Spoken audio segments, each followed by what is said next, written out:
बस सबसे पहले आप करना क्या है, सबसे पहले इन सबका सिलेबस अगर आप तैयारी करना चाहते हो वाकई में 2026 से, तो मेंस के एग्जाम में 4 जीएस के पेपर होते हैं। आप ऑप्शनल कौन कौन से सब्जेक्ट ले सकते हैं, आप ऑप्शनल कोई भी सब्जेक्ट ले सकते हो। दुनिया का सबसे टफेस्ट एग्जाम और टफेस्ट लोगों से ही ये बनेगा एग्जाम, क्योंकि आप टफ होंगे तभी आप इस एग्जाम को क्लियर कर पाएंगे। हेलो दोस्तों, आप सभी का स्वागत है हमारे यूट्यूब चैनल। मैंने इस चैनल का नाम एफटी कोचिंग सेंटर से चेंज किया है सचिन से। क्यों चेंज किया है? सीधा सा रीजन है कि अब मैं इस चैनल को किसी सेंटर के माध्यम से नहीं बल्कि एक इंडिविजुअल के माध्यम से चलाना चाहता हूँ। और मैं ये चाहता हूँ कि मैं इस चैनल पे ऐसे वीडियोस लेके आऊँ जो पर्टिकुलरली किसी एग्जाम से हो। बेसिकली मैं प्रिपरेशन कर रहा हूँ जिस एग्जाम की, मैं उसी एग्जाम्स के बारे में आपको पढ़ाना चाहता हूँ। जब से मैंने YouTube पे वीडियोस बनाना शुरू किया है, जब मैं 10th में था तो मैं 10th की वीडियोस बनाता, जब मैं 11th में गया तो मैं 11th की वीडियोस बनाता था, जब मैं 12th में गया तो मैं 12th की वीडियोस बनाता था, जब मैं बीए कर रहा था तो मैंने बीए की वीडियोस बनाई। और प्रेजेंट टाइम मैं जो प्रिपरेशन कर रहा हूँ उस चीज की वीडियोस बनाना मुझे बहुत पसंद आएंगी, क्योंकि मुझे वो टॉपिक अच्छे से क्लियर होंगे और शायद इस वीडियो के माध्यम से कुछ लोगों का फायदा भी हो सकेगा। तो मैं चाहूंगा कि मैं लेक्चर्स लेके आऊँ बड़े बड़े, जिससे आपको देखने में सहायता मिले और आप उन लेक्चर्स के माध्यम से जानकारी इकट्ठा कर सकें। मेरा बेसिकली जो ओरिएंटेड रहेगा कि मैं जिस एग्जाम की प्रिपरेशन कर रहा हूँ उसी एग्जाम से ओरिएंटेड आपको पढ़ाने की कोशिश करूँ। इस वीडियो का बनाने का मकसद मेरा सिर्फ इतना है कि उस एग्जाम के बारे में जो आपको अच्छे से पता है, यूपीएससी सीएससी का एग्जाम यानी यूपीएससी सिविल सर्विसेज का एग्जाम के बारे में आपको जानकारी देना कि ये एग्जाम कैसे होता है, इस एग्जाम का कौन कौन से जो है स्टेज है, इन सब के बारे में आपको अच्छे से समझाना। अगर आप जानना चाहते हैं कि यूपीएससी सीएससी एग्जाम कैसे होता है, इसमें कौन कौन से स्टेजेस होते हैं, तो उनके बारे में अगर आप जानना चाहते हो तो इस वीडियो को एंड तक देखिए, आपको बेहतरीन जानकारी मिलेगी। देखिए, जो यूपीएससी का एग्जाम है ना, वो आपने इसके बारे में बहुत सारी बातें सुन रखी होगी और मैं उन बातों पे आपको कुछ बताना भी नहीं चाहूँगा कि वो कितनी सच है कितना झूठ है। यूपीएससी का एग्जाम वाकई में टफेस्ट एग्जाम है, बहुत ज़्यादा टफ एग्जाम है, क्योंकि देखो मैंने अभी तक ना क्लियर किया है ना मैंने अभी तक इसका एक भी अटेम्प्ट दिया है। तो मैं सिर्फ इतना बताना चाहता हूँ कि एग्जाम्स के बारे में आप इससे मुझको जज मत करिए कि तुमको खुद कुछ नहीं आता, तुम बताने चले हो, कहीं पे गलती हो तो उसके लिए माफ कर देना। आप किसी को हमेशा एक इस नजरिए से मत देखिए कि उसको सब कुछ आता है या फिर उसको कुछ नहीं आता है। आप उसके अंदर की अच्छाइयों को लेने का प्रयास करें और बुराइयों को वहीं पे छोड़ के आगे बढ़िए। तो हम फिलहाल के लिए बात करते हैं यूपीएससी के बारे में। तो यूपीएससी का जो एग्जाम होता है वो भारत का टफेस्ट एग्जाम है और दुनिया का भी टफेस्ट एग्जाम है। इसमें से भारत में आईएएस अधिकारी, आईपीएस और आईएफएस और बहुत सारे ऐसे ही अधिकारी बनते हैं, जिसके माध्यम से देश के अलग अलग राज्यों में, अलग अलग जिलों में लोग काम करते हैं इसी एग्जाम्स के माध्यम से। हर साल यूपीएससी एग्जाम कंडक्ट करता है सीएससी के लिए यानी सिविल सर्विसेज के लिए, और हर साल इसमें से लगभग में 1000 लोग सिलेक्ट होते हैं आईएएस आईपीएस और अनेक भर्तियों के लिए। दोस्तों, ये एग्जाम जो है वो काफी चैलेंजिंग होता है, क्योंकि इसमें बहुत सारी सब्जेक्ट्स होती हैं, बहुत सारे स्टेजेस होते हैं।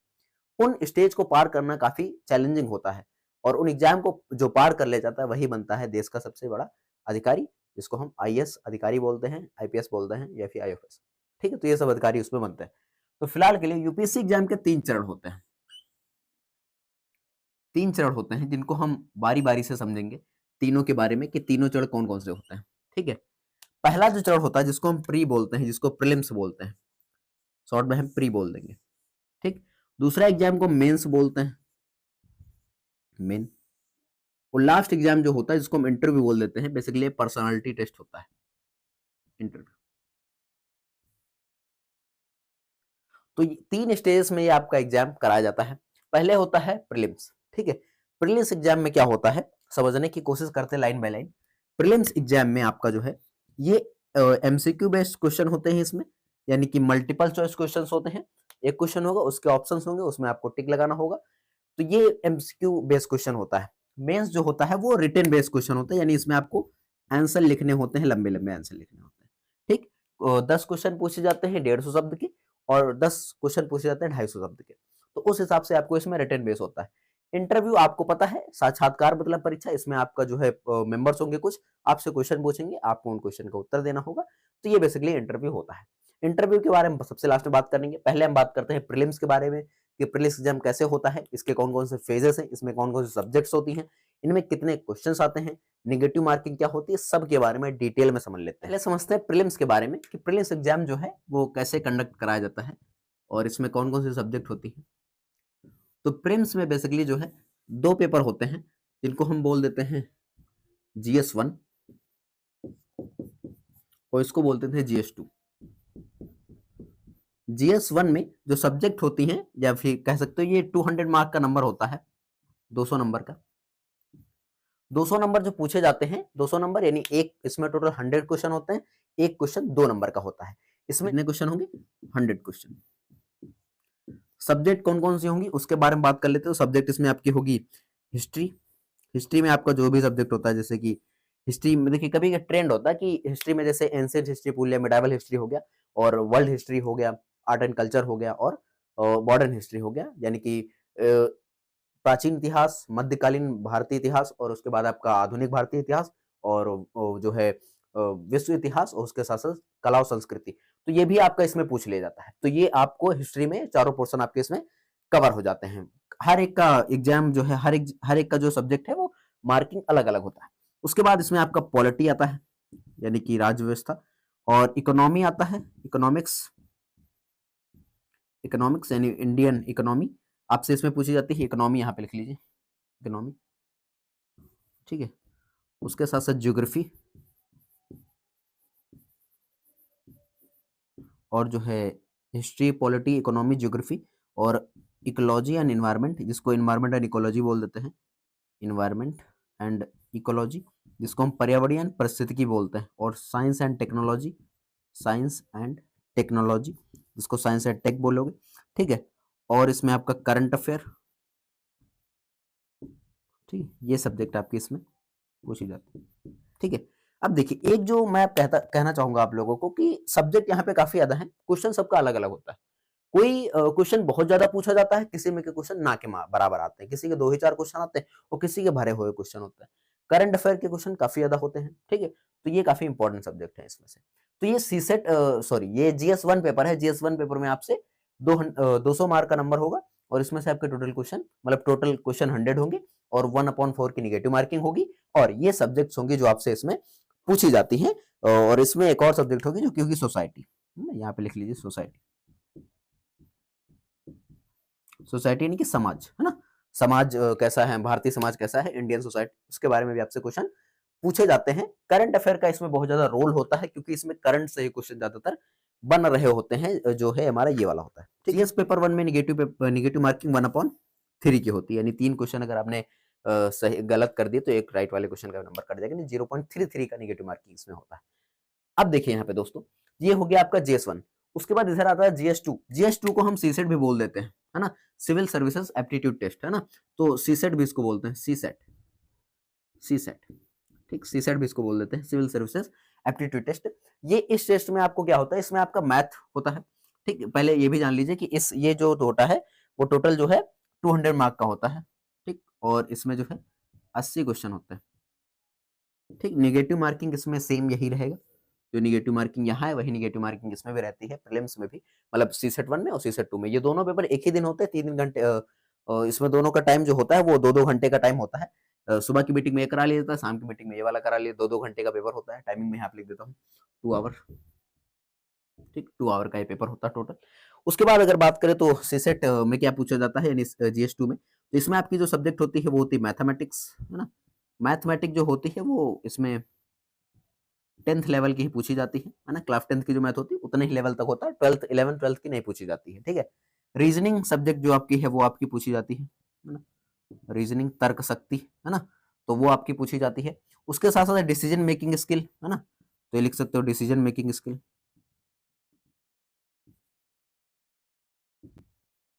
डिसीजन मेकिंग स्किल यानी आपकी निर्णय लेने की क्षमता, वो यहाँ पे पूछा जाता है। उसके साथ साथ जो है डाटा इंटरप्रिटेशन, है ना, या फिर और कॉम्प्रिहेंशन इसमें पूछा जाता है, कॉम्प्रिहेंशन।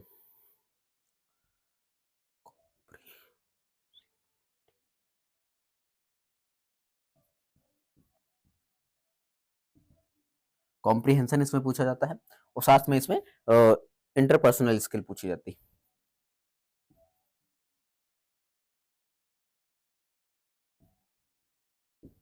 है ना। ये आपके कुछ बेसिकली होते हैं। देखिए मैथमेटिक्स वेटेज इसका लगभग में 40 क्वेश्चन इसमें से आते हैं, टोटल 80 क्वेश्चन होंगे। 80 मैथमेटिक्स के 40 क्वेश्चन होते हैं लगभग में, और रीजनिंग के भी लगभग में 20 क्वेश्चन होते हैं, और डिसीजन मेकिंग स्किल और जो है कॉम्प्रिहेंशन, इन सब का मिला के टोटल 20 क्वेश्चन होता है। ये डिसीजन मेकिंग के क्वेश्चन बहुत कम आते हैं और जो है डाटा इंटरपर्सनल स्किल में बहुत कम क्वेश्चन आते हैं।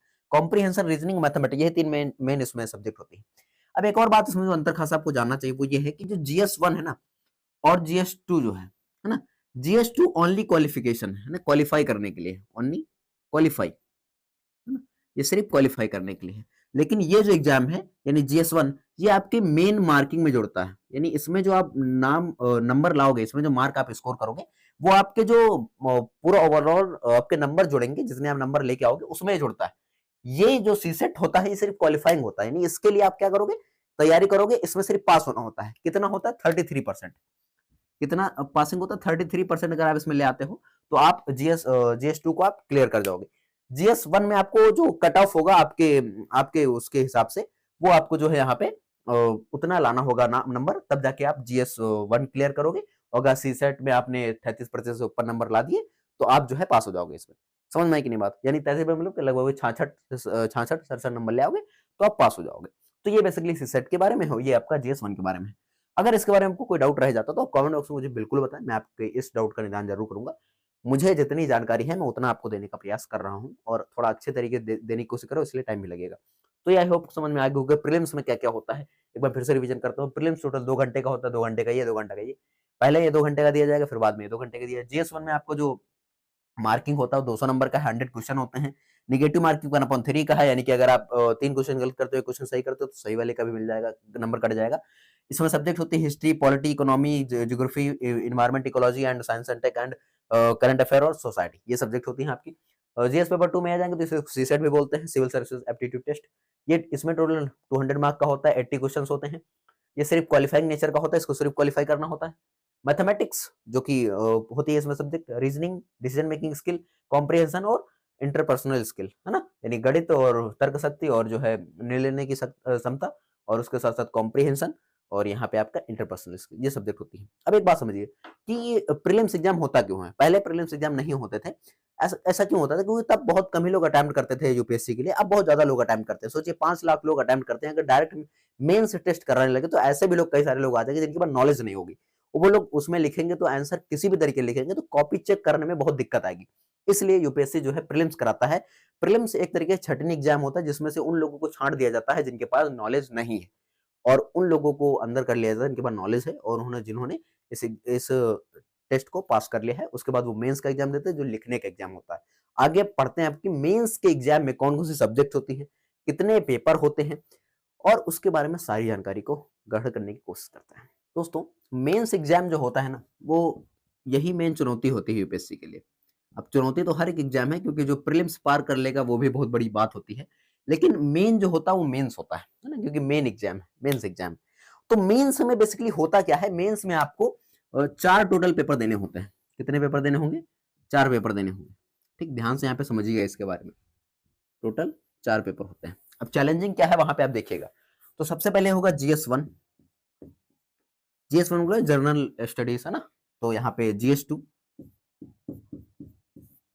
उसके साथ साथ GS3, ठीक, और GS4। ठीक, तो GS1 हो गया, GS2 हो गया, GS3 हो गया, GS4 हो गया। मैं आपको रिकमेंड करूंगा सबसे पहले आप करना क्या है, सबसे पहले इन सबका सिलेबस अगर आप तैयारी करना चाहते हो वाकई में 2026 से, तो सबसे पहले इसी तरीके से एक फाइल बनाइए, उसमें पूरा सिलेबस जो है आप उतार लीजिए इस तरीके से। मैंने क्या किया कि सिलेबस को सारा क्या किया, डाउनलोड कर लिया है ना, और डाउनलोड करने के बाद उसका पीडीएफ निकलवा के इस तरीके से सारे सिलेबस को मैंने लिख लिया है, अब मतलब जो फाइल में रख लिया है, ताकि जब भी मुझे कोई भी सब्जेक्ट पढ़ना है उसका सिलेबस उठा के देख लेना है। ठीक है, ऑप्शनल के लिए, है ना। ये मैंने क्या किया, सबसे पहले उसका जो है सिलेबस एकदम अच्छे से देखो। यूपीएससी के एग्जाम में 2 चीज इंपॉर्टेंट है, पहला हो गया सिलेबस, दूसरी हो गया उसके प्रीवियस ईयर क्वेश्चन पेपर्स। अगर जब ये चीजें आप एकदम अच्छे से कर लेते हो तो आपका एग्जाम्स क्लियर हो सकता है। मैंने तो क्लियर किया नहीं, बट मैं बता रहा हूँ क्योंकि टॉपर्स के मैंने इंटरव्यू देखे हैं, मैंने जानकारी इकट्ठा की, इसलिए मैं आपको बता रहा हूँ। समझे कि नहीं बात को? तो ये बात है बेसिकली की। तो GS1 में क्या होता है, तो GS1 में आपका देखिए जितने भी ये सारे पेपर है ना, कितने टोटल पेपर है, टोटल ये 4 पेपर है। ये सारे के सारे जो होते हैं वो 250 मार्क के होते हैं। कितने होंगे? 250 मार्क के, टोटल 250 मार्क्स के होंगे। हर एक में 20 क्वेश्चन होंगे। कितने क्वेश्चन होंगे? 20 क्वेश्चन होंगे। इन 20 क्वेश्चन में भी 2 टाइप के क्वेश्चन होंगे। 150 क्वेश्चन होंगे, है ना, 150 वर्ड्स के क्वेश्चन होंगे, जो कि होंगे 10 मार्क के, ठीक है। और उसके बाद जो है दूसरे जो क्वेश्चन होंगे वो होंगे तुम्हारे देखो 10 क्वेश्चन होंगे यहाँ पे 150 मार्क के, जो कि होंगे 10 मार्क के, और 10 क्वेश्चन होंगे यहाँ पे 250 250 वर्ड्स के, है ना। 250 वर्ड्स में लिख देता हूँ यहाँ पे, 250 वर्ड्स के होंगे, जो कि तुम्हारे होंगे 15 मार्क्स के, समझे कि नहीं। तो ये बेसिकली होता है इसमें, ठीक है। ये बात आई होप आपको समझ में आ गई होगी कि नंबर कैसे डिवाइड होता है। टोटल 250 मार्क्स से हर एक पेपर का GS1 GS2 GS3 GS4, उसके साथ साथ 20 क्वेश्चन पूछे जाएंगे हर एक में, और 150 नंबर के 150 वर्ड्स के 10 क्वेश्चन होंगे, 250 शब्द के 10 क्वेश्चन होंगे, टोटल 20 क्वेश्चन होंगे। समझ में आएगी नहीं बात आप लोगों को, आई होप आ रही होगी, ठीक है। उसके बाद देखिए यहाँ पे जो हमारा GS4 होता है ना, GS4 में आपको केस स्टडी पूछा जाता है। जो यहाँ पे 10 क्वेश्चन है ना, वो केस स्टडी टाइम में पूछ लेते हैं, तो वहां पे वो दूसरे टाइम में हो जाते हैं 15 नंबर के क्वेश्चन, ठीक। तो अलग तरीके से हो जाएंगे, उनके बारे में बाद में करेंगे। पहले GS1 के बारे में बात करते हैं। तो GS1 जो आपका पेपर है वो भी आपका 250 मार्क में है। इसमें सब्जेक्ट कौन कौन सी होंगी, तो सब्जेक्ट इसमें आएगी आर्ट एंड कल्चर, यानी कला और संस्कृति। आप लोग जो है हिंदी में, जो हिंदी मीडियम से बच्चे हैं वो हिंदी मीडियम में, मैं हिंदी लिख सकता था लेकिन मैं हिंदी क्यों लिख रहा हूँ, क्योंकि मैं उसको ट्रांसलेट करके बोल दे रहा हूं, तो आपका दायित्व बनता है कि आपको उसको हिंदी में लिख लेना है। देखिए यूपीएससी का जो एग्जाम है ना, वो हिंदी मीडियम इंग्लिश मीडियम की बहस हमेशा चली करती है, वो चलती रहेगी, है ना। लेकिन हमें क्या करना है, हमें दोनों लैंग्वेज सीखनी है, क्योंकि जब आप अधिकारी बनोगे तो आपको दोनों लैंग्वेज का इस्तेमाल करना होगा। कई क्या पता आप किसी ऐसे राज्य में पहुंच जाओ जहां पे उनको हिंदी ना आती हो सही से, इंग्लिश में बात करनी पड़ सकती है, तो आपको वो सीखना होगा। तो चलिए यहाँ पे पढ़ते फिलहाल के लिए।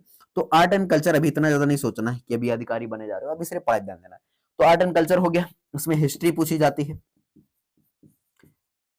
देखो हिस्ट्री में कौन कौन सी, यहाँ पे वर्ल्ड हिस्ट्री है ना, और मॉडर्न हिस्ट्री, ठीक। जो आर्ट एंड कल्चर पोर्शन होता है ना, आर्ट एंड कल्चर में कई बार मिक्स कर देता है यहाँ पे एंशिएंट हिस्ट्री को, और उसके साथ साथ आपका मिडाइवल हिस्ट्री को। जैसे कि मिडाइवल हिस्ट्री में कोई भी साम्राज्य है तो उसकी कला और संस्कृति कैसी थी, उसमें स्थापत्य कला कैसा था, है ना। तो वो सब मॉन्यूमेंट्स के बारे में आपसे उसमें पूछ सकता है। तो आर्ट एंड कल्चर रिलेट करके पूछ सकता है एंशिएंट से। क्वेश्चन बहुत कम ही आते हैं, एक दो क्वेश्चन आ जाते हैं बहुत मुश्किल से। वर्ल्ड हिस्ट्री से तो कभी कभी क्वेश्चन आते हैं, किसी साल नहीं आते हैं, तो बहुत बड़ी बात नहीं है। मॉडर्न में इसी तरीके से। उसके बाद इसमें आपका ज्योग्राफी है, और कौन सब्जेक्ट है आपका, ज्योग्राफी। उसके साथ साथ में इंडियन सोसाइटी, इंडियन सोसाइटी, है ना। तो देखिए आर्ट एंड कल्चर का वेटेज 2 से 3 क्वेश्चन रहता है। हिस्ट्री का यानी दोनों मिला दो तो रोल में 4 से 5 क्वेश्चन पूछे जाते हैं, ज्योग्राफी में भी 5 क्वेश्चन, लेकिन इंडियन हिस्ट्री से जो क्वेश्चन है वो कम से कम 7 क्वेश्चन पूछे जाते हैं पर ईयर। मैंने जहां तक पेपर का एनालिसिस किया है, तो मुझको इस पोर्शन से यानी इंडियन सोसाइटी से सब कवर कर लोगे उतना ये नंबर तुमको दे देगा। तो इंडियन सोसाइटी का वेटेज GS1 पेपर में काफी ज्यादा है, और इसमें जो क्वेश्चन है ना वो काफी अच्छे तरीके से पूछे जाते हैं, इजी क्वेश्चन होते हैं जिनको आप अच्छे से लिख पाओगे, ठीक है। तो फिलहाल के लिए अभी मैंने बात किया सब्जेक्ट 1 2 3 4 5 6, टोटल 6 सब्जेक्ट यहाँ पे हो गई, समझ रहे हो कि नहीं। आर्ट एंड कल्चर, हिस्ट्री में वर्ल्ड हिस्ट्री, मॉडर्न हिस्ट्री जो कि GS1 पेपर में पूछा जाता है, ठीक। और उसके ज्योग्राफी, ज्योग्राफी में वर्ल्ड ज्योग्राफी आ गई और साथ में इंडियन ज्योग्राफी आ गई, ये आपका यहाँ पे पूछा जाएगा। और यहाँ पे इंडियन सोसाइटी, भारतीय समाज के बारे में, जो कि आपको सिलेबस में दिया रहता है। उसके बाद बात करते हैं GS2 में।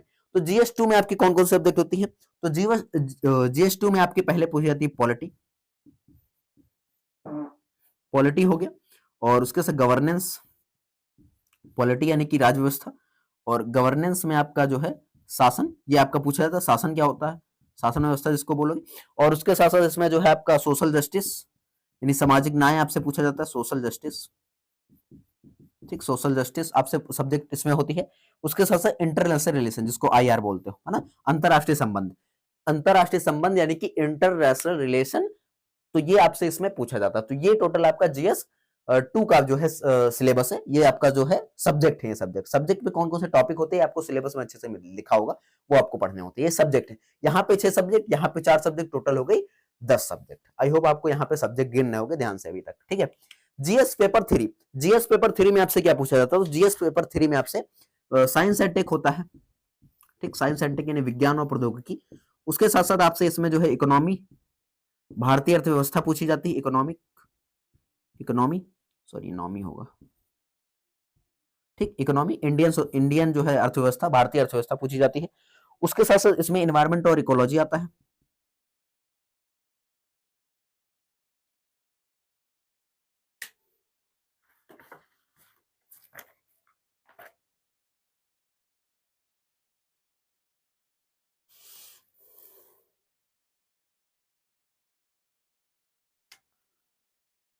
इन्वायरमेंट एंड इकोलॉजी, यानी कि पर्यावरण और पारिस्थितिकी, ये इसमें पूछा जाता है। पर्यावरण और पारिस्थितिकी इसमें ये होता है। और साथ में इंटरनल, जैसे इंटरनल सिक्योरिटी,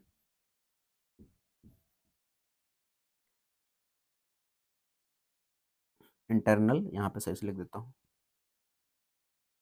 इंटरनल सिक्योरिटी, और उसके साथ साथ डिजास्टर मैनेजमेंट, डिजास्टर मैनेजमेंट, ठीक, यानी कि आपदा प्रबंधन, ये आपसे इसमें पूछा जाता है। तो ये आपके जो है सब्जेक्ट्स हैं जीएस पेपर 3 में। जीएस पेपर 3 में आपसे टोटल कितनी, 1 2 3 4 5 10, यहाँ पे 10 5 15 सब्जेक्ट यहाँ पे हो जाती है। तो ये सब्जेक्ट आपके किस में पूछे जा रहे हैं, जीएस पेपर 3 में पूछी जा रही है। जीएस पेपर 4 में आपसे क्या पूछा जाएगा, तो जीएस पेपर 4 में आपसे जो है यहाँ पे एथिक्स पूछा जाएगा, इंटीग्रिटी, ठीक, और केस स्टडी, ये आपसे एथिक्स, सिविल सर्वेंट के लिए एथिकल वैल्यूज क्या होंगी, इंटीग्रिटी क्या होगी, ये सब पूछा जाता है। और जो है एप्टीट्यूड इसमें पूछा जाता है, और बहुत सारा सिलेबस है इसमें। हम मान सकते हैं बेसिकली इसको एथिक्स का सिलेबस बोल देते हैं। एथिक्स में केस स्टडी पूरा आधा पोर्शन होता है, यानी लगभग में जो है आपका इसमें से 100 से 150 नंबर आपसे केस स्टडी पे पूछे जाते हैं। बाकी नंबर जो है आपसे एथिक्स और इंटीग्रिटी से होते हैं। तो ये क्वेश्चन जो है काफी इंपॉर्टेंट होते हैं इसमें, क्योंकि ये क्वेश्चन आपका दिमाग खोल के रखने वाले होते हैं। तो ये इंपॉर्टेंट सब्जेक्ट होती हैं काफी। तो यहाँ पे मैंने 15 3 यहाँ पे मान सकते हो कि टोटल 15 3 18 सब्जेक्ट यहाँ पे, 15 3 18 सब्जेक्ट यहाँ पे हो जाती है। ये आपका हो गया मेंस का एग्जाम। अभी मेंस का एग्जाम ये आधा ही हुआ है, अभी बहुत बाकी है, ठीक है। तो मेंस के एग्जाम में 4 जीएस के पेपर होते हैं, ठीक। सब्जेक्ट यहाँ पे आपके 18 टोटल हो चुके हैं। तो ये बात आपको याद रखनी है। और जो आपने सीसेट में किया वो सब्जेक्ट भी आप मिला लोगे तो टोटल आपकी 22 सब्जेक्ट हो जाती है। तो यहाँ पे आपको ये मेंस का सिलेबस जो है, मेंस का ये सिर्फ जीएस पेपर है। GS paper 1, GS paper 2, GS paper 3, GS paper 4, ये जीएस का पेपर है। इसके बाद हिंदी इंग्लिश कंपलसरी पेपर होता है। हिंदी इंग्लिश कंपलसरी पेपर होता है। उसका सिलेबस क्या होता है, उसमें कौन कौन से टॉपिक होते हैं, एक बार उनको भी पढ़ लेते हैं कि जीएस पेपर तो हो गए सारे। अब कंपलसरी पेपर जो होते हैं उनके बारे में थोड़ा ध्यान से देख लेते हैं। देखिए दोस्तों, कंपलसरी जो पेपर होता है वो सिर्फ क्वालिफाइंग नेचर का होता है, ठीक, कंपलसरी, ठीक, जिसको हम क्वालिफाइंग भी बोल देते हैं, ठीक। क्वालिफाइंग पेपर ये होता है। इसमें 2 सब्जेक्ट होती है। क्वालिफाइंग में आपके 2 पूछी जाएंगी। एक तो होगा आप कोई भी जो है इंडियन लैंग्वेज ले सकते हैं, जिस भी आप यहाँ पे हैं, इंडियन लैंग्वेज कोई भी, ठीक। दूसरा होता है इंग्लिश कंपलसरी, ठीक। तो जो अगर आप मान लीजिए उत्तर प्रदेश से हैं या फिर जहां पर भी रहता है, तो इसमें आप हिंदी ही लेंगे बेसिकली, ठीक। तो अगर आप जो है इधर के हैं, मतलब उत्तर प्रदेश साइड के, बिहार साइड के, तो आप इसमें हिंदी चूज करोगे, है ना। मराठी हो तो आप मराठी सब्जेक्ट चूज करोगे, है ना। तो जो भी आप जिस तरफ भी हो, तो वहां की जो एक इंडियन लैंग्वेज आपको कोई भी सिलेक्ट करना है, उस लैंग्वेज की आपको जो है प्रिपरेशन करना होता है, उसका सिलेबस होता है अलग, ठीक है, जो आप देख सकते हो वेबसाइट पे। इंग्लिश कंपलसरी में भी आपका इंग्लिश का पेपर होगा। इंग्लिश कंपलसरी में जैसे कि एक्टिव एंड पैसिव हो गया, डायरेक्ट इनडायरेक्ट हो गया, ट्रांसलेशन हो गया, उसके साथ साथ एस्से हो गया एक, है ना। ये सब पूछ लेता है उसमें, जो कि आपका इंग्लिश कंपलसरी पेपर है। अब एक बात आपको याद रखनी है, क्वालिफाइंग तो है, लेकिन इन एग्जाम का रोल क्या है कि अगर आप इन एग्जाम को क्वालिफाई नहीं कर पाते हो, यानी हिंदी एक इंडियन लैंग्वेज का पेपर, उसके साथ इंग्लिश लैंग्वेज का पेपर, तो आपकी जो कॉपी है, जो आपने मेंस लिखा है इतनी मेहनत से, वो आपकी चेक नहीं होती है ना। ये सबसे बड़ी बात होती है कि अगर आपने इन एग्जाम्स को पास, यानी कंपलसरी पेपर अगर आपने नहीं क्लियर किया, नहीं पास हो पाए, नहीं उतने नंबर ला पाए, तो आपकी जो जीएस की कॉपी है वो चेक नहीं होती है। ये सीधी सी बात है, नो बकवास है। आई होप आपको ये बात समझ में आ गई होगी कि अगर आप क्वालिफाइंग पेपर को नहीं से निकाल पाते हो तो बड़ी दिक्कत हो सकती है, आपका जो है कॉपी नहीं चेक होगा। तो आपको ये करना होगा, ये आपको पढ़ना होगा। समझ में आ गई इनकी बात। आगे बात करते हैं अब हम ऑप्शनल के बारे में। आप कोई भी ऑप्शनल लिए हो, ऑप्शनल में बहुत सारे सब्जेक्ट होते हैं, बात करेंगे। तो आपने कोई भी ऑप्शनल लिया हो तो ऑप्शनल में क्या होता है, कैसे होता है, आइए बात करते हैं। देखिए दोस्तों, ऑप्शनल जो हमारी सब्जेक्ट होती है ना, ऑप्शनल कहा जाता है कि ऑप्शनल जो है आपका गेम डिसाइड करता है कि आप आईएएस हैं या फिर गेम से बाहर हैं, ठीक है। तो ऑप्शनल आपको कोई भी सब्जेक्ट हो, एनी सब्जेक्ट, जो भी आप सब्जेक्ट ले हो भाई, कोई भी सब्जेक्ट ले सकते हो। पूछोगे कौन से सब्जेक्ट ले, तो मैं नहीं बताऊंगा, क्योंकि मुझे नहीं पता होता कौन सा कोई ऑप्शनल ले, क्योंकि मैं भी कंफ्यूज रहता हूँ कभी कभी, है ना। वो हमेशा एक टाइम आता है कि कभी ये लूँ कभी वो लूँ, ठीक। तो ऐसा रहता है। तो ऑप्शनल सब्जेक्ट में 2 पेपर होते हैं, ठीक। एक पेपर 1 होगा, और दूसरा होगा पेपर 2। ऑप्शनल में कितने पेपर होंगे, 2 पेपर होंगे। एक होगा ऑप्शनल 1 और दूसरा होगा ऑप्शनल 2। ये दोनों जो होते हैं वो होते हैं 250 मार्क के। कितने होते हैं? 250 मार्क के। ये भी 250 मार्क का, ये भी 250 मार्क का। इन दोनों में जो है आंसर लिखने होते हैं। क्या लिखने होते हैं? आंसर आपको लिखने होंगे, यानी मल्टीपल चॉइस क्वेश्चन नहीं होते, आंसर राइटिंग इसमें आपको करनी होती है, खूब सारे आंसर लिखने होते हैं। ठीक है, तो ये बेसिकली इसमें होता है। अब देखिए, आप ऑप्शनल कौन कौन से सब्जेक्ट ले सकते हैं? आप ऑप्शनल कोई भी सब्जेक्ट ले सकते हो। कहोगे भैया कि अगर मैंने ग्रेजुएशन मान लो मैथमेटिक्स से पढ़ रखी है, क्या मैं ज्योग्राफी ले सकता हूँ ऑप्शनल? आप चाहे जिस स्ट्रीम के हो, आपने दुनियादारी कोई सब्जेक्ट लियो, ऑप्शनल में आप कोई भी सब्जेक्ट ले सकते हो, वहां पे आप स्वतंत्र हो। बस कहते हैं ना कि आप किसी भी सब्जेक्ट को मतलब 1 साल तक कैसे पढ़ पाओगे? आप उसके 70, 80, 90 लेक्चर कैसे देख सकते हो? जब तक आपको उस सब्जेक्ट में इंटरेस्ट नहीं हो, तब तक आप उस सब्जेक्ट को अच्छे से नहीं पढ़ पाओगे। तो आप जो ऑप्शनल लोगे, उस ऑप्शनल को पढ़ने में आपको मजा आना चाहिए। आनंद की अनुभूति जब तक नहीं होगी, तब तक आप उस सब्जेक्ट को अच्छे से नहीं कवर कर पाओगे। उस सब्जेक्ट के बारे में आंसर अच्छे से आंसर नहीं लिख पाओगे, पढ़ने में आपको आलस आएगा। और सबसे बड़ी बात है कि यूपीएससी उसमें नंबर दे रहा है कि नहीं दे रहा है।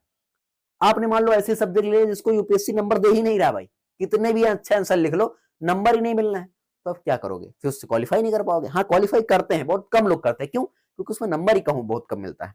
समझ गए नहीं? यूपीएससी मांगता शायद वो दे ना पा रहा हो कोई, तो ऐसा हो सकता है बेसिकली। आई होप आपको ऑप्शनल के बारे में जो मैंने बताया वो समझ में आया होगा। जितनी मुझको जानकारी मैं उतनी आपको बता सकता हूँ, तो आई होप आपको समझ में आया होगा। आगे बात करते हैं इसमें जो है एस्से का जो पोर्शन होता है, एस्से। ठीक, एस्से जो होता है ना, वो भी काफी इंपॉर्टेंट होता है। ठीक, एस्से जो होता है वो भी 250 मार्क का होता है। कितने मार्क का? 250 मार्क का होता है। 2 एस्से लिखने होते हैं, 125 125 मार्क के होते हैं। 2 एस्से लिखना होता है। टोटल आपको इसके पास 3 घंटे का समय मिलता है। आराम से करिए, इसमें भी आपको 3-3 घंटे का समय मिलता है 2 बार। ठीक है, तो 3 घंटे का समय है, 250 नंबर के करने हैं, 2 एस्से लिखने हैं और 1000 शब्दों में तो आपको लगभग 6 से 7 पेज लिखने होते हैं। तो आपको एस्से का भी नंबर मिलता है, तो एस्से भी आपकी कहानी बना सकता है। एस्से भी काफी ज्यादा इंपॉर्टेंट होता है। इससे आपको अलग से तैयारी करने की जरूरत पड़ती नहीं, वो जो आप पढ़ते हो उसी से आप तैयारी कर सकते हो। उसके माध्यम से लिखने की प्रैक्टिस करोगे तो आपके एस्से भी अच्छे से लिख जाएंगे। तो ये बेसिकली हमने बात कर लिया है मेंस एग्जाम के बारे में। यहीं पर आपका मेंस एग्जाम टोटल होता है खत्म। मेंस एग्जाम का टोटल जो वेटेज है वो है 1750 नंबर का। 1750 नंबर आपके टोटल। प्रीलिम्स में जो वहां पे 200 नंबर मिल रहे थे आपको, वो और उसके साथ साथ GS paper 1, GS paper 2, GS paper 3, GS paper 4, इन चारों में मिला के जो आपके नंबर मिले हैं टोटल 1000। उसके साथ साथ ऑप्शनल में जो नंबर मिल रहे हैं 500, और जो इसमें जो नंबर मिल रहे हैं 250, उन टोटल को मिला देंगे तो हमारे नंबर कितने हो जा रहे हैं? 1750 नंबर। हम क्वालिफाइंग नंबर को काउंट नहीं करते, क्योंकि क्वालिफाइंग एग्जाम सिर्फ क्वालिफाई करने के लिए होते हैं, उसके मार्क्स आपके मेंस एग्जाम में नहीं जोड़ते हैं। उसके बाद ये आपका हो गया टोटल क्या? मेंस का एग्जामिनेशन। अब हम बात करेंगे इंटरव्यू एग्जाम के बारे में, कि इंटरव्यू एग्जाम में आपसे क्वेश्चन, या फिर जो इंटरव्यू एग्जाम में क्या क्या वहां पे कैसे क्या होता है, ये सारी थोड़ी जानकारी ले लेते हैं ताकि आपको तीनों स्टेज के बारे में अच्छे से समझ में आ जाए। देखिए दोस्तों, जो इंटरव्यू एग्जाम है वो लास्ट एग्जाम है। देखो, मैं जब यहाँ तक वीडियो बना रहा हूँ ऐसा लगता है मैं इंटरव्यू में बैठा हुआ हूँ। देखो, ऐसी कोई बात नहीं होती कि किसी का कोई सपना होता है। देखिए, यूपी बिहार के मिडिल क्लास के फैमिली के लोगों का, उनके माता पिता का, उनके परिवार के, उनके गांव मोहल्ले का, सबका सपना होता है कि अगर मेरे मोहल्ले में कोई बच्चा पढ़ा लिखा ज्यादा हो गया तो वो एक दिन अधिकारी बने और मेरे पूरे गांव की नहीं, मेरे पूरे जिला की समस्या को दूर करे। ये यूपी बिहार के लोगों की एक कामना होती है, और वो सभी लोग ख्वाब देखते हैं। और क्यों ना देखे ख्वाब, क्योंकि सपनों को देखने का हक सभी का है, और हमारे पास भी होना चाहिए हक। तो हम ये हक क्यों ना सबको दें, और उनसे जो है उम्मीद करें कि वो एक बार ये काम करके दिखाए। और इंसान के अंदर वो सारी क्षमताएं हैं जो वो कर सकता है, क्योंकि आपको भी पता है बिहार के दशरथ मांझी ने एक छेनी और हथौड़ी लेकर पूरे पहाड़ को काट दिया था। तो हमारे जुनून के आगे क्या टिक सकता है? अगर हमने ठान लिया तो वो हम कर सकते हैं। यही हमारा दृढ़ निश्चय कहलाता है। तो हम भी क्लियर कर सकते हैं यूपीएससी। कोई बहुत कठिन एग्जाम नहीं है, बस मेहनत और लगन और साथ में थोड़ी किस्मत की चांस अगर मिल जाएगा तो हम भी इस एग्जाम को क्लियर करेंगे, और आप भी इस एग्जाम को क्लियर करेंगे, और जो आप अपने जीवन में बढ़ना चाहते हो वो बन जाओगे। यूपीएससी आपको करियर डिसाइड नहीं करता है, आप डिसाइड करते हो कि आप यूपीएससी को चुनोगे कि नहीं चुनोगे। वो आपके ऊपर निर्भर करता है। आप अगर वो एग्जाम नहीं क्लियर कर पाते तो आप कोई और एग्जाम क्लियर करोगे, कोई एग्जाम नहीं क्लियर कर पाते तो आप कुछ और करोगे। जीवन में सफलता सिर्फ एक एग्जाम के बदौलत नहीं होती। जीवन में सफलता आपके उन असीम लक्ष्यों के माध्यम से होता है, उन असीम प्रयासों के माध्यम से होता है जो आपने उस तैयारी के दौरान किए हैं। आप किसी सब्जेक्ट में नहीं समझ में आ रहा, बार बार करने के प्रयासों के बाद आपने उस टॉपिक को समझा, ये आपको दिखाता है कि आप कितने दृढ़ संकल्प वाले हो। तो ये बेसिकली कहलाती है एक तैयारी जो हमें करनी चाहिए, और हम करेंगे, है ना। तो लास्ट में बात करते हैं इंटरव्यू स्टेज के बारे में, जो कि काफी इंपॉर्टेंट है। इसके बारे में आपको थोड़ा समझना चाहिए, है ना, इंटरव्यू के बारे में। ठीक है, तो इंटरव्यू भी बेसिकली कितने मार्क्स का होता है टोटल? ये होता है 275 मार्क का, 275 मार्क्स का जो है ये इंटरव्यू होता है। और इसमें से बहुत से लोग 210 220 ऐसे नंबर लाते हैं ना। तो इंटरव्यू होता है। अगर इंटरव्यू को हम टोटल जोड़ दें तो कितने मार्क्स हो जाएंगे, आप मुझको बता सकते हैं क्या कमेंट बॉक्स में। तो टोटल हो जाते हैं, टोटल यानी इंटरव्यू मिला के टोटल आपके हो जाएंगे टोटल मार्क्स 2025 नंबर का, है ना। कितने का? 2025 नंबर का। और ये साल कौन सा चल रहा है? 2025। इस बार यूपीएससी को 2026 कर देना चाहिए, है कि नहीं। जब 2026 में अटेम्प्ट थे 2026 मार्क, 2027 में 2027, ठीक है। तो ऐसे मार्क्स बढ़ाना चाहिए, 5 नंबर डायरेक्ट बढ़ा दो, ठीक है। तो 2025 मार्क्स का टोटल क्या होता है यूपीएससी का एग्जाम्स। इन 2025 में जिसने आधे नंबर स्कोर कर देता ना, जिसने मान लो 1000 स्कोर कर दिया, 1000 मान लो 1012 नंबर किसने ला दिया, तो 1012 नंबर पे रैंक 1 तक आ जाती है। इस बार जो हमको लगता है टॉपर थे, है ना, वो नाम मुझको याद नहीं एग्जैक्ट, तो जो है उनके लगभग में 1151 ऐसे करके कुछ नंबर थे, वो एयर 1 था, है ना। तो ज्यादा नंबर नहीं लाने होते, बट इतने नंबर लाने में सबके नानी नाना सब याद आ जाते हैं, क्योंकि टफ एग्जाम है भाई, आधे नंबर ले आओ तो तुम जीत गए इस रेस को। तो फिलहाल के लिए तो इंटरव्यू स्टेज सबसे आखिरी स्टेज होती है, यहाँ पे आके आपके लिए मतलब जो है आपका ये संघर्ष समाप्त होता है। उसके बाद आप ट्रेनिंग के लिए जाते हो, सभी को पता है ट्रेनिंग कहाँ जाते हो। सपना हम लोग पहले बना लेते हैं कि हमको वहां पहुंचना है, बस अपने से जाने की पहले की तैयारी हमारी बहुत कम होती है, और हम उस तैयारी तक पहुंचने के लिए हमें असीम प्रयास करने होते हैं, बहुत मेहनत करनी होती है, लगन से आपको लगना होता है, जिसके माध्यम से आप उस जगह तक पहुंच पाते हो। काफी कठिन होता है ये सफर, और हमारे लिए नहीं, आप सभी के लिए कठिन होगा। और अगर आप इसकी तैयारी करते हो तो मेरे साथ जुड़े रहोगे तो फायदा तो आपको होगा ही, नहीं होगा तो कोई बात ही नहीं, लेकिन मैं कोशिश करूंगा कि आपको इसका फायदा दिलाऊं जरूर, है ना। और कोई भी एग्जाम याद रखना आपकी जिंदगी नहीं डिसाइड करता है, फेल हो पास हो मतलब नहीं रखता, बस आप अपने जीवन में कुछ ना कुछ बेहतर जरूर कर लोगे। आई होप आपको ये समझ में आया होगा। फिलहाल एक और लास्ट पॉइंट बात कर लेते हैं, जो कि इंटरव्यू आपको पता चल गया होगा, आप यूपीएससी एग्जाम क्या होता है, खेला होता है पूरा एकदम ना, खेल है। कहीं से सांप ने काटा तो आप डायरेक्ट जहां जाओगे नीचे जाओगे। सांप सीढ़ी का खेल सुने हो ना बउआ, वैसे है जो गेम। सांप सीढ़ी में सपवा अगर 99 यानी अगर 99 पे भी काटा ना, तो गिरोगे जाके 1 पे।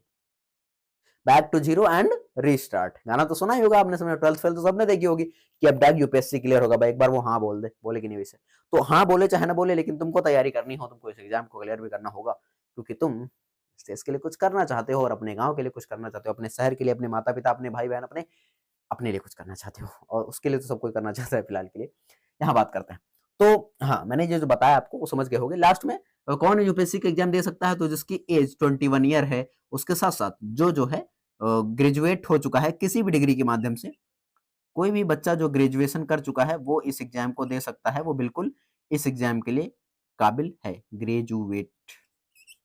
ठीक, तो वो इस एग्जाम के लिए काबिल है जिसने भी एग्जाम को क्लियर कर लिया है ना। कोई भी यूनिवर्सिटी से हो, बस वो यूनिवर्सिटी भारत के द्वारा मान्यता प्राप्त हो। ऐसी नहीं कोनो भी यूनिवर्सिटी से आपने प्राप्त कर लिया, व्हाट्सएप यूनिवर्सिटी से तो नहीं होगा, ठीक है। तो 21 ईयर्स प्लस होनी चाहिए। उसके बाद कब ये होना चाहिए, तो 1 अगस्त के पहले, 1 अगस्त के पहले अगर आपकी एज जो है 21 ईयर हो जाती है, तो आप यूपीएससी का एग्जाम दे सकते हो, बधाई हो। फिर आप जो है यूपीएससी एग्जाम दे, प्रीलिम्स दे, मेंस दे, इंटरव्यू दे, फिर जाके आईएएस बन जाइए, अधिकारी बन जाइए, ठीक है। तो ये बेसिकली होती कहानी छोटी सी है, लेकिन बहुत इसका संघर्ष बहुत बड़ा होता है। जो आईएएस अधिकारी बनते हैं उनसे आप कभी मिलकर देखिए, उनसे कभी पूछ के देखिए। मैंने 1-2 लोगों से बात की हुई है, तो मुझे लगता है कि हाँ, वो जो बात की जिंदगी है वो सबको दिखती है, लेकिन पहले की जिंदगी, फेल होने की जिंदगी किसी को नहीं दिखती है। कई अटेम्प्ट देने के बाद जब आप फेल होते हो तो आपको पता होता है उसके संघर्ष क्या होता है, असली मेहनत क्या होती है, तभी आपको पता चलती है। आई होप आपको मेरी ये जो जानकारी मैंने दी है वो आई होप आपको समझ में आई होगी। मेरा शुरुआत से ही पढ़ाने में मन लगता है, फिर कहोगे आईएएस क्यों बनना है, तो बनना है, बस जुनून है, मन है कि बनना है आईएएस बनना, कुछ भी बनना। I want to clear this exam, है ना। मुझे सिर्फ ये एग्जाम क्लियर करना है और करके रहूंगा, चाहे जो कुछ हो जाए। अटेम्प्ट जितने नहीं, बस लिमिटेड अटेम्प्ट हैं, उनको ही क्लियर करना है। आई होप आपको मेरी ये वीडियो पसंद आई है। ज्यादा कुछ बताना नहीं चाहूंगा आपसे। मैं कोशिश करूंगा कि हर संडे एक ऐसी वीडियो लेके आई जाए जो काफी एक सब्जेक्ट के बारे में हो, और उस सब्जेक्ट के बारे में काफी एक टॉपिक क्लियर किया हो, और लंबा वीडियो हो जिससे आप उसको देखें और पसंद करें। मैं चाहता हूं कि मैं उन बच्चों की हेल्प करूं जो शायद यूपीएससी का एग्जाम देना चाहते हैं, और उन बच्चों के पास प्रिपरेशन करने के लिए किसी भी बैच का पैसा नहीं हो। और मैं एक बात आपको कहना चाहता हूं कि अगर आप किसी भी एग्जाम की प्रिपरेशन कर रहे हो, तो उस एग्जाम में पैसे खर्च करने से बढ़िया है कि आप थोड़ा दिमाग लगाओ, बुक्स खरीदो, उन बुक्स खरीदने के बाद किसी का बैच खरीदे बिना आप अपने मन से पढ़ाई करो, सेल्फ स्टडी से। मैंने बैच लेके बहुत बड़ी गलतियां की हैं बहुत सारे चीज़ों की, तो आप वो गलतियां मत करो बैच लेके पढ़ने की। आप अपने मन से पढ़ सकते हो, लेकिन मैं रिकमेंड करूंगा कि लेक्चर्स अगर आपको मिलते हैं किसी के, तो लेक्चर्स का फायदा जरूर उठाइए, क्योंकि लेक्चर आपको हेल्प करेंगे ग्रोथ करने में। क्योंकि जो टीचर आपको 3 घंटे 4 घंटे की मेहनत मैं सारा पढ़ा देता ना, वो टीचर उससे पहले 12 से 15 घंटे मेहनत करा होता है उस टॉपिक के लिए, तभी जाके वो चीज़ आपको बेहतरीन तरीके से समझा सकता है। और यूपीएससी में सबसे इंपॉर्टेंट होता है कॉन्सेप्ट। जब आपको किसी कॉन्सेप्ट पता होगा तो आप उसमें अपना दिमाग लगा सकोगे, एनालिसिस कर सकोगे, तो यही चीज़ें आपके लिए इंपॉर्टेंट होती हैं। दुनिया का सबसे टफेस्ट एग्जाम और टफेस्ट लोगों से ही ये बनेगा एग्जाम, क्योंकि आप टफ होंगे तभी आप इस एग्जाम को क्लियर कर पाएंगे। सबसे इंपॉर्टेंट धैर्य, दृढ़ संकल्प आपका अगर बहुत अच्छा होगा, हार्ड वर्किंग हो, तो आप इस एग्जाम को क्लियर कर सकते हो, क्योंकि डॉक्टर एपीजे अब्दुल कलाम ने कहा था कि अगर आप अपने जीवन में दृढ़ संकल्पित हो और प्रिजिवरेंस है, यानी कि दृढ़ संकल्पित हो, उसके साथ साथ आपके मन में एक गोल है, साथ में धैर्य है, साथ में नॉलेज है, साथ में हार्डवर्क करने की क्षमता है, तो आप इस दुनिया के किसी भी काम में सर्वोपरि हो सकते हो। और वही आपको करके दिखाना है, क्योंकि ये संकल्प आपका है, तो आपको इस जंग को लड़ना है और आपको आगे ही बढ़ना है। तो आई होप आपको ये वीडियो पसंद आई होगी। अगर पसंद है तो प्लीज वीडियो को लाइक करना, अपने दोस्तों के साथ शेयर करना, चैनल पर नए हो तो सब्सक्राइब जरूर कर लेना।